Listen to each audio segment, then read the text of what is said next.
Olá, minha galerinha do oitavo ano. Tudo bom com vocês, galerinha boa? Então, eu espero que sim, né? Semana passada a gente não pôde se ver, que a tia teve um problema aí com a internet aqui de casa. Então a gente, né, não conseguiu aí finalizar alguns conteúdos ao vivo. A tia mandou as aulas gravadas. Espero que vocês tenham visto para que a gente possa aí encerrar o conteúdo da nossa avaliação de história, ok?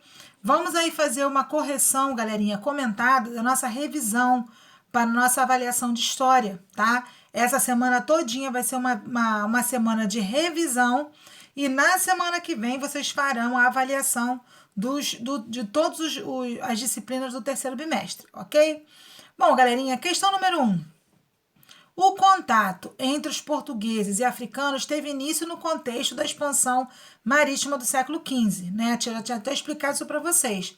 Nessa época, no pleno século XV, os países europeus estavam em busca de novas rotas comerciais, né, para que pudessem chegar ao tão sonhado caminho para as Índias, né, e fugir aí dos mercadores que cobravam uma fortuna pelo mar Mediterrâneo para levar os produtos para a Europa, né? Então os portugueses, aos pouquinhos, se lançaram ao Oceano Atlântico, os espanhóis, né, os holandeses, né, outros países depois, e aos pouquinhos foram dominando, né, a região costeira aí do continente africano e se apossando de colônias.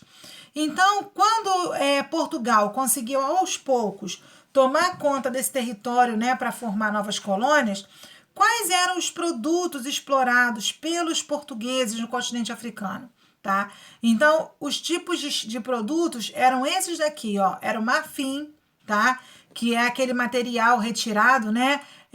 Dos elefantes, né? Que é aquela do lado da tromba do elefante, aquele osso, né? Para lá de fora, assim, que é muito utilizado para poder fazer bijuterias, né? Decoração e tudo mais. O ouro, né? Que era o que justamente eles estavam em busca de novas colônias onde eles pudessem cunhar o ouro tão sonhado. Pimenta malagueta, que era uma especiaria, e os escravos, né, que sustentou durante muitos anos esse comércio aí do continente europeu aí com essa lucratividade, né? Questão número 2. A exploração praticada pelos europeus na África, visando o acúmulo de capitais, a exploração de colônias era chamada de mercantilista, ou seja, era um tipo de exploração, né, capitalista baseada no mercado, ou seja, na compra e venda de mercados, exploração de matéria-prima barata, mão de obra barata, mercado consumidor barato, né, para vender os seus produtos industrializados. Então, essa exploração recebia o nome de mercantilista. Questão número 3. O comércio entre os africanos e portugueses era realizado por meio de trocas de produtos. Essa troca chama-se... Então, olha só, galerinha, quando os africanos chegaram, né, os portugueses chegaram na África, foi muito similar ao que aconteceu aqui no Brasil. Eles não falavam as nossas línguas, né?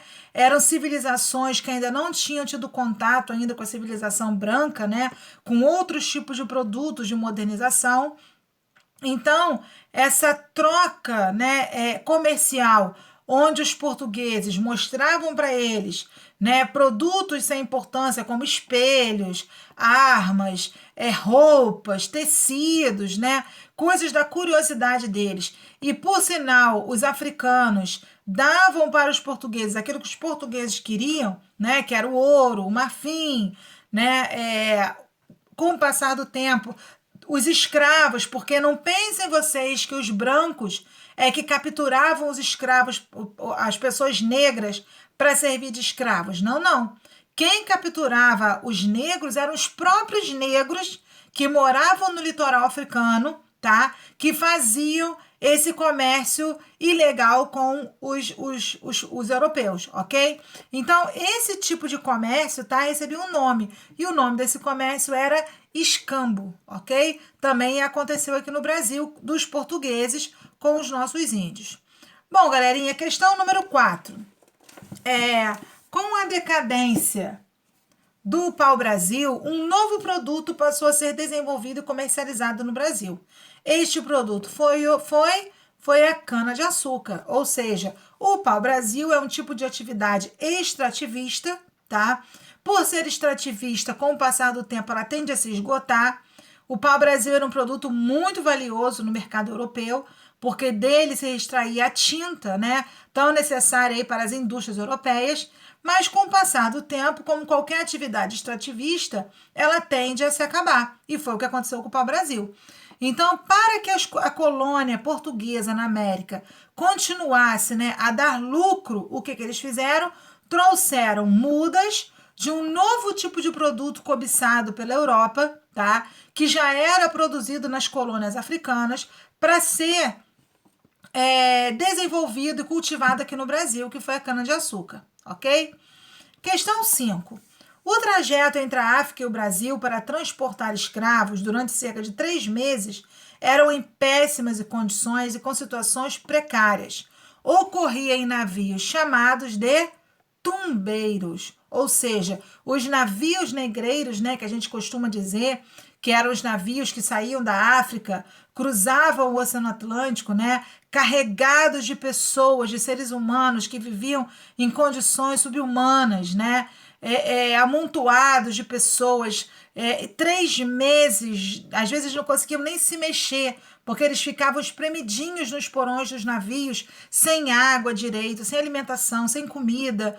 E quando, por exemplo, um deles vinham a falecer, né, devido a essas condições precárias dentro dos navios, muitos mortos permaneciam no meio dos vivos mesmo, porque não tinham condições, né, dos brancos chegarem aos porões para poder tirar os corpos dessas pessoas. Então, por isso que eram chamados de tumbeiros. Aqueles que tinham, né, que morriam, que os portugueses tinham mais acesso, eles eram jogados ao mar. Então, eles eram chamados de tumbeiros, né, justamente por isso, porque é como se fosse uma verdadeira tumba humana, né, de pessoas que, de muitas e muitas pessoas que morriam nesse trajeto aí da África para o Brasil, ok? Bom, galerinha, questão número 6. Por que os escravos eram chamados de peças no mercado? Bom, meus amores, é muito cruel a gente ouvir, né, essa designação, mas ela é verdade, tá? Os negros, quando chegavam aos mercados, né, para serem vendidos e serem comercializados, eles eram sim chamados de peças. Por quê? Porque para os comerciantes eles eram coisas e não eram considerados seres humanos, né? Aliás, para muitas pessoas, porque naquele período os donos das fazendas, as pessoas que adquiriam um escravo, né? Na verdade, poucos eram aqueles senhores, né, pessoas de bem, que tratavam um escravo como um ser humano, né, com dignidade. A maioria tratava eles pior do que os animais mesmo domésticos, né? Então, por isso que eles eram chamados de peças, ok? Questão 7. O que foram os quilombos?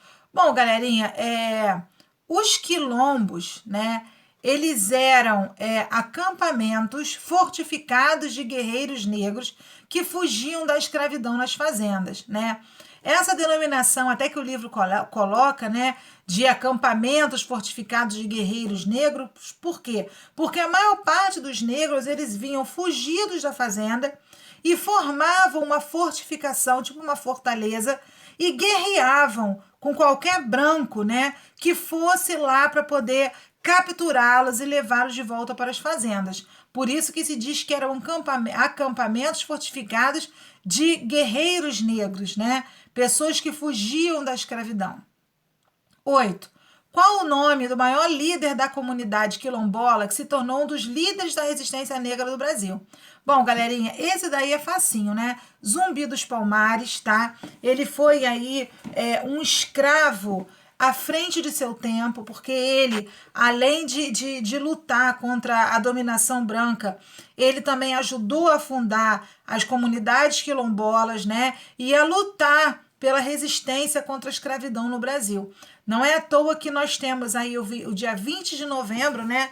Que é o Dia da Consciência Negra, que é é um dia para a gente lembrar, não é um dia para a gente comemorar, para a gente festejar, mas é um dia para a gente lembrar, né, de todo o sofrimento da comunidade negra, de tudo que as pessoas passaram, lutar pelas condições de igualdade, porque independente da cor, né, da nossa cor, nós somos seres humanos iguais e temos direitos iguais, e é isso que importa, né?